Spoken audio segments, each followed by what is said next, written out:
Je reçois Bruno Kaïmo sur ce plateau. Bonsoir. Bonsoir Fabien. Vous êtes chercheur en relations internationales, jeune professeur congolais après vos études ailleurs. Bruno Kaïmo, nous nous interrogeons sur l'apport de la science à la société. Nous restons à RDC avec un regard sur l'Afrique. Vous avez l'impression que la science est réellement au service de la société? Oui Fabien, merci pour l'invitation qui m'a été donnée pour venir discuter sur cette question extrêmement importante. Vous savez, aujourd'hui, si nous avons les écoles, les universités, et les centres de recherche dans différents pays du monde, c'est pour que ces institutions travaillent pour améliorer les conditions de vie de nos sociétés. Et si vous voyez même les universités, les missions que le pouvoir public, même en République démocratique du Congo, les missions, les textes qui fondent, qui mettent en place, qui créent les universités, disent que chaque université a comme mission de former et puis de mener des recherches et enfin de rendre service à la société. Pour sa transformation positive. Et la réflexion était également au centre d'un grand débat au Canada dernièrement. Oui, j'ai été invité au Canada autour d'un sujet extrêmement important où on s'est posé la question de savoir comment connecter la science à la société. Donc c'est comme si il est en train d'être pressenti à travers le monde qu'il y a des connexions entre la science et ce qui se fait dans la société. Ce qui m'a encore intéressé, c'est qu'il n'y a pas 2 semaines... Et de plus en plus, la science, comme on peut dire, reste au bureau. Oui, elle devient la science pour la science. La science doit quitter normalement les bureaux pour aller sur le terrain et aller résoudre les questions sociales.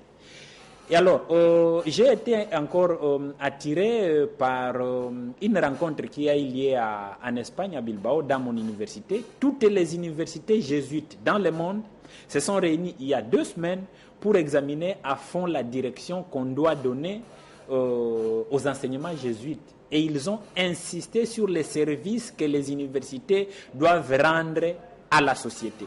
Ils disent qu'il y a un ça ne va pas. C'est une remise en question, comme l'a dit Mabika Kalanda dans son ouvrage, qui reste d'actualité, la remise en question base de la décolonisation mentale, mais une remise en question apparemment qui se passe loin des décideurs politiques et pourtant il faut les associer. Oui, chez nous, parce qu'on doit rentrer en République démocratique du Congo, ce que l'on constate, c'est que la science, tous les travaux qui se font dans les écoles, dans les universités, restent dans les universités. Et quand on vient à la société, on ne voit pas la présence scientifique dans nos sociétés. Pourtant, Fabien, il faut savoir une chose. Aucun pays au monde ne peut se développer sans la science. Pour parler développement dans un pays, pour parler émergence telle qu'on est en train de le souhaiter chez nous, il faut d'abord commencer par maîtriser la science. Il faut que la population intériorise les principes et les normes scientifiques. Sans cela, rien ne peut aller. Laissez-moi prendre juste un exemple.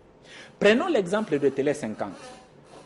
Cette télévision ne devrait pas devenir ce qu'elle est si celui qui est à la tête n'avait pas un comportement scientifique digne de ce nom. Jean-Marie Kassamba travaille jour et nuit pour que les normes, les principes journalistiques s'observent dans cette entreprise. À cause de ce travail des titans, vous êtes un des meilleurs journalistes de ce pays. À cause de ce travail des titans, la Télé 50 rend un bon service à la société. À cause de ce travail des titans, la Télé 50 est parmi les meilleures chaînes qui fait la fierté de ce pays. Mais il y a des gens qui ont créé des télévisions dans ce pays. Ils ont mis des moyens. Mais parce qu'on n'observe pas des normes journalistiques telles qu'elles doivent être observées, ça ne va pas. On observe, on vit chaque jour des scandales, on demande de mettre tel parti, vous êtes en face de tel autre, les émissions ne sont pas respectées selon le programme qui a été élaboré par les mêmes personnes. Et donc voilà un des exemples patents. Et ça, c'est les domaines journalistiques. Si on va en politique, il y a des principes, il y a des lois de la bonne gouvernance. Si on ne les observe pas, on dit par exemple à la fin au courant de chaque année, il doit y avoir un budget qui doit être voté. Et ce budget a une dimension politique, a une dimension économique. Et ces principes sont des principes scientifiques qui vous disent ce budget, normalement, il faut que le budget soit équilibré, il faut que le budget prenne en compte les différents aspects qui doivent apporter bonheur et bien-être à la population. Mais si on prend cet argent qui a été voté parce que le budget lui-même peut être considéré comme un principe scientifique, si on ne l'applique pas à la lettre comme le veut la science, on sera en train de tournoyer, c'est la misère la plus noire, on ne sera plus payer les fonctionnaires, on ne sera plus accomplir. Il y a des provinces qui, depuis qu'elles ont été créées, je peux même citer la province du Maniema, elle n'a jamais appliqué son budget à 40%. Comment voulez-vous que le pays soit développé avec des gens qui ne savent pas observer? Donc voilà la question, on ne sait pas encore jeter les ponts entre la science et les actions qui doivent être posées en société ou qui sont posées de manière continue dans la société. Dans la société, justement. Alors, est-ce que ce n'est pas à ce niveau ici que le problème de science sans conscience se pose?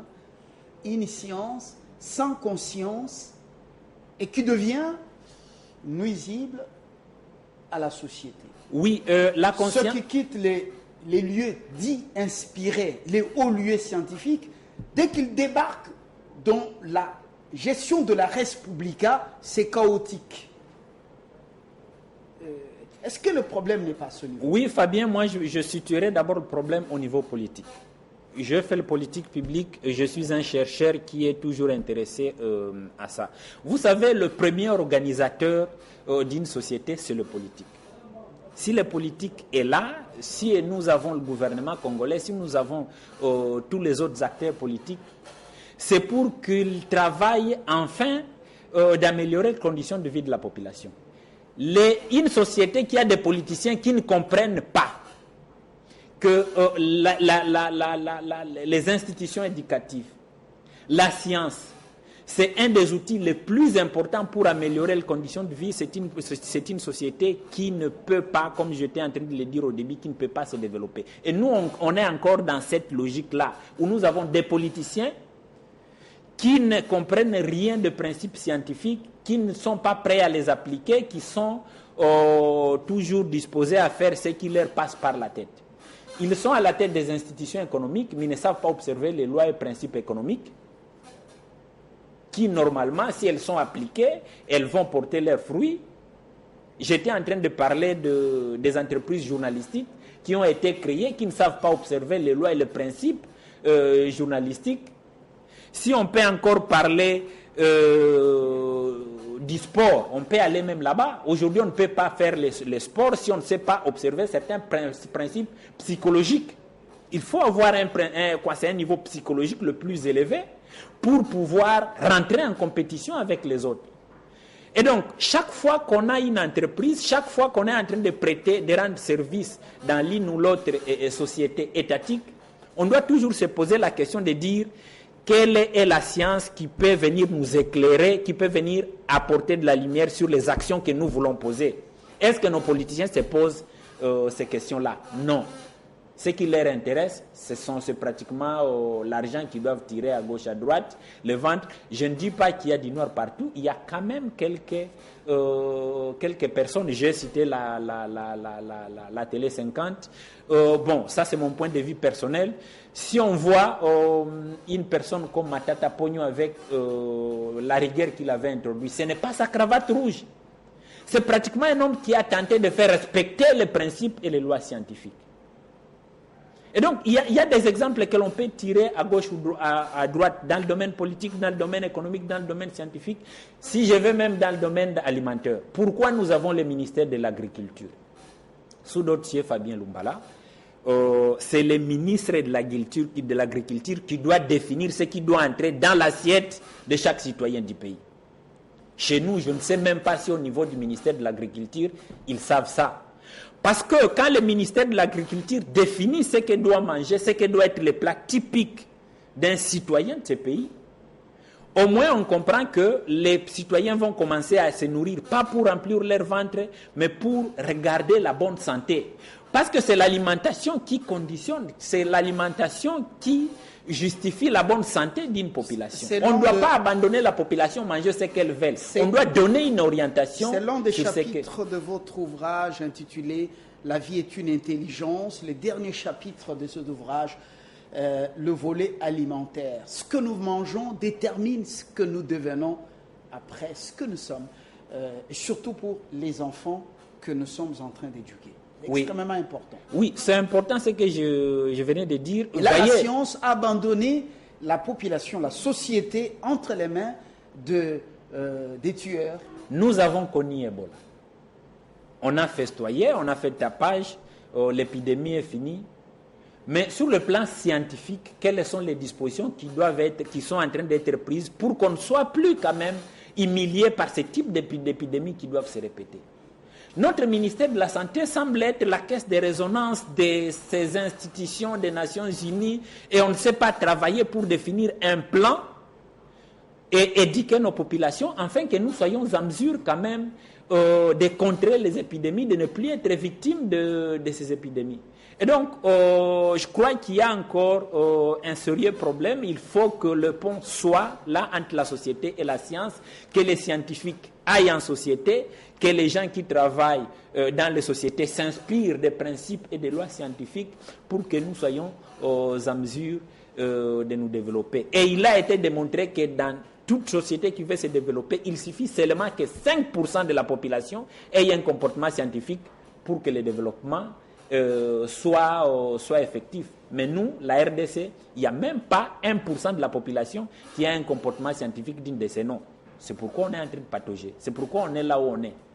Il faut pousser la population à avoir un comportement scientifique dans tous les domaines. Dans le domaine alimentaire, dans le domaine politique, dans le domaine économique, dans le domaine sportif. C'est ça qui va permettre à ce que la société aille de l'avant. Dans le cas contraire, ça sera de la débrouillardise. Alors, on n'affecte pas son environnement, sa société. Après toutes ces années passées à l'université, toute sa recherche, après des sacrifices consentis par les parents, par moments, qui marchent pieds nus pour nous envoyer à l'école. Voilà, science sans conscience n'est que ruine de l'âme. Merci. Merci à vous. Renaud Okey-moi Manénon pour votre contribution à cette réflexion. Nous jetons l'encre, le journal, et sur Télé 50, les informations vont continuer jusqu'à...